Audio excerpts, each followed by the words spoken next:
یہ کر رہا تھا اللہ کی جتنی نعمتیں ہیں ان میں دو پہلو ملیں گے، کبھی رحمت ہے کبھی زحمت ہے۔ اس لیے جب نبی کی رحمت کا ذکر کیا تو فرمایا یہ مت سوچنا کہ مصطفیٰ بھی نعمت ہے، آپ کے اندر بھی دو پہلو ہیں، کبھی نعمت اور کبھی زحمت۔ فرمایا ایسا نہیں ہے، وما ارسلناک الا رحمت للعالمین، مصطفیٰ کو ہم نے صرف رحمت بنایا ہے۔ کیا بات ہے، کیا بات ہے۔ او بھائی نعرہ بھی سناؤ، نعرہ تکبیر، نعرہ رسالت، نعرہ خلافت، نعرہ حیدری، تاجدار ختم نبوت۔ زندہ باد زندہ باد، اللہ اکبر و کبیرہ، الا رحمت للعالمین، میرے آقا رحمت ہیں رحمت ہیں رحمت ہیں، صرف رحمت ہیں۔ کوئی اپنا آئے تو بھی حضور رحمت ہے، کوئی بیگانہ آئے تو بھی حضور رحمت ہے، کوئی آ جائے طلب سے بھی سوا دیتے ہیں، آئے بیمار تو ہر دکھ کی دوا دیتے ہیں، تانے سنتے ہیں سن سن کے دعا دیتے ہیں، دشمن آ جائے تو چادر بھی بچھا دیتے ہیں، وہ ساری کائنات کے لیے رحمت ہے۔ تبرکن بول رہا ہوں نا میلاد پہ، اس لیے وضاحت میں نہیں جا رہا۔ یہ عالمین کیا ہے؟ آقا سارے جہانوں کے لیے، سارے جہانوں کے لیے، سارے جہانوں کے لیے رحمت ہے۔ اور لوگوں یہ جہان کیا ہے؟ آؤ مختصراً بتاؤں۔ ایک انسانوں کا جہان ہے، جنوں کا اپنا جہان ہے،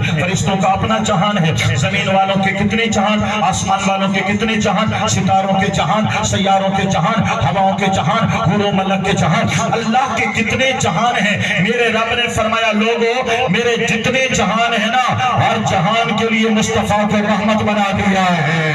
اللہ نے محدود نہیں کیا، اللہ نے حدیں نہیں لگائی۔ ہم لگائیں تو لگائیں دوستو، ہم لگائیں تو لگائیں، لیکن اپنے ایمان کو کھائیں۔ اللہ پاک نے تو حضور کو بڑی وسعت دی ہے، الحمدللہ رب العالمین۔ اور لوگوں اللہ کی تعریف ہے، اللہ کی ثنا ہے، اللہ کی حمد ہے، وہ سارے جہانوں کا پالنے والا ہے۔ وما ارسلناک الا رحمت للعالمین، وہ رب العالمین، یہ رحمت للعالمین۔ فرمایا جتنے جہانوں کا میں رب ہوں نا، اتنے جہانوں کے لیے مصطفیٰ کو رحمت بنا دیا ہے۔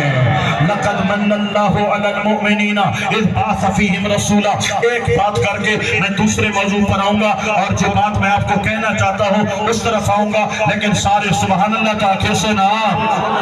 ایک گزارش کر رہا ہوں اس حوالے سے، لوگوں اللہ کا قرآن اٹھاؤ۔ اللہ پاک کی سنت یہ ہے جب قومیں بگڑتی ہیں اللہ غرق کر دیتا ہے، جب قومیں بگڑتی ہیں آندھیاں آتی ہیں، طوفان آتے ہیں، بارشیں آگ کی برستی ہیں، پتھروں کی بارشیں ہوتی ہیں، زمینیں پھٹتی ہیں، شکلیں بدلتی ہیں، چنگھاڑ آتی ہے، سینے پھٹتے ہیں، بستیاں اجڑتی ہیں، کائنات تباہ ہو جاتی ہے۔ کیوں؟ فرمایا جو گناہ کریں گے ہم تباہ کریں گے۔ ایک گناہ والوں کو بھی نہیں چھوڑا، 5 گناہ والوں کو بھی نہیں چھوڑا، سب سے زیادہ گناہ حضرت لوط علیہ السلام کی قوم میں تعداد 10 ہے، گناہوں کی تعداد 10 ہے، نہ 10 والوں کو چھوڑا نہ 1 والوں کو چھوڑا۔